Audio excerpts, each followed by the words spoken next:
በበጀት ዓመቱ ባለፉት 9 ወራት ለ140 ባለሀብቶች የኢንቨስትመንት ፈቃድ መስጠቱን የምስራቅ ጎጃም ዞን አስተዳደር አስታውቋል። ቀደም ሲል የነበረው የኃይል አቅርቦት ችግር እንደተቀረፈላቸው በደጀን ከተማ ወደ ምርት የገቡ ባለሀብቶች ገልጸዋል። የኔነህ አለሙ ተጨማሪ ያለው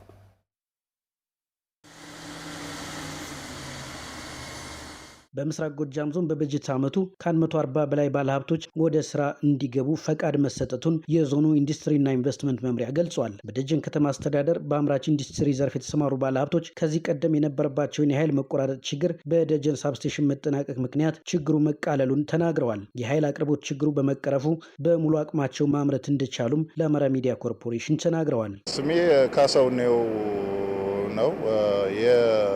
የትመን ቁጥር 2 ምርትና ቴክኒክ ስራ አስኪያጅ ነኝ። ከኃይል አቅርቦት ጋር በተያያዘ ማለት ነው በፊት ከደብረ ማርቆስ ነበር የምናገኘው። ክረምት በመጣ ቁጥር ማለት ነው የቆዩ ፖሎች ስለሚወድቁ የኃይል መቆራረጥ ነበረ። አሁን ላይ ግን እንደዛ አይነት ችግሮች የሉም። ጥበው በቀለ እባላለሁ። የታይም ጅብሰም ፋብሪካ የምርት ክፍል ኃላፊ ነኝ። አዲሱ ሰብስቴሽን ስራ ከጀመረ በኋላ በመብራት ምክንያት የነበረው ችግር በእጅጉ የተቀረፈበት እና ከዚህ አንጻር የማምረት አቅሙ ከፍተኛ የሆነበት ሁኔታ ነው ያለው። ትልቅ ችግር ቀርፎልናል። የምስራቅ ጎጃም ዞን ኢንዱስትሪና ኢንቨስትመንት መምሪያ ኃላፊ ወይዘሮ ሙሉነሽ ውበቴ በዚህ ዓመት 10 ኢንዱስትሪዎች ወደ ማምረት ስራ እንደገቡም ገልጸዋል። ዘርፉ ለወጣቶች የስራ ዕድል የፈጠረ ነው ያሉት ኃላፊዋ በበጀት ዓመቱ ከ2400 በላይ የስራ ዕድል መፍጠር እንደተቻለም ገልጸዋል። ወደ 370 አካባቢ የሚደርሱ ባለሀብቶችን ለይተናል። 140 ባለሀብቶች የኢንቨስትመንት ፈቃድ እንዲያወጡ አድርገናል። ያስመዘገቡት ካፒታልም 4.67 ቢሊዮን ብር ነው ያስመዘገቡ። እነዚህ ፕሮጀክቶች ወደ ስራ ሲገቡ ኦልሞስት ወደ 8000 አካባቢ ለሚደርሱ የህብረተሰብ ክፍሎች የስራ ዕድል ሊፈጥሩ የሚችሉ ናቸው። በጀት ዓመቱ 10 አምራች ኢንዱስትሪዎች ወደ ዘርፉ ተቀላቅለዋል። ከነዚህ ውስጥ ሁለቱ በጣም ከፍተኛ የሚባሉ ማኒፋክቸሪንግ ኢንዱስትሪዎች ናቸው።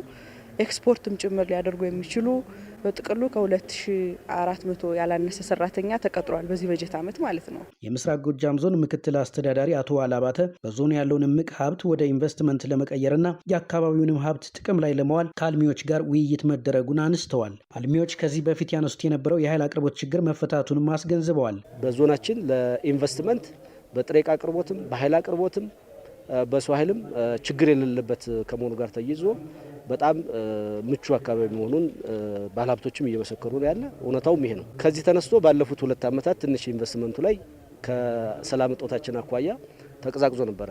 የፌዴራል መንግስትና የክልሉ መንግስት የጸጥታ ኃይሎች በሚሰሩ ስራ አብዛኛው ባለሀብት እየተመለሰ ስራውን የመጀመር የግንባታ ስራ የተቋረጡት ግንባታቸውን እንዲቀጥሉ፣ የማሽን ተከላ ላይ የነበሩ የማሽን ተከላቸውን እንዲያጠናቅቁ፣ የማምረት ችግር ላይ የነበሩ ደግሞ ማምረት እንትናቸውን አቅማቸውን በዛ ልክ እያሳደጉ ነው ያለ። አዳዲስ ባለሀብቶችም ይመጣሉ። በነገራችን ላይ ኢቭን የውጭ ባለሀብቶች በጣም በብዙ በቢሊዮን የሚቆጠር የአሜሪካን ዶላር ካፒታል ያስመዘገቡ ባለሀብቶችም ጥያቄ ሰፋፊ መሬቶችን እየጠየቁ ነው ያለ።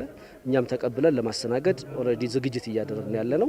አልሚዎቹ በሚፈልጉት ኢንቨስትመንት ዘርፍ ወደ ዞኑ ገብተው እንዲያለሙም ጥሪ አድርገዋል።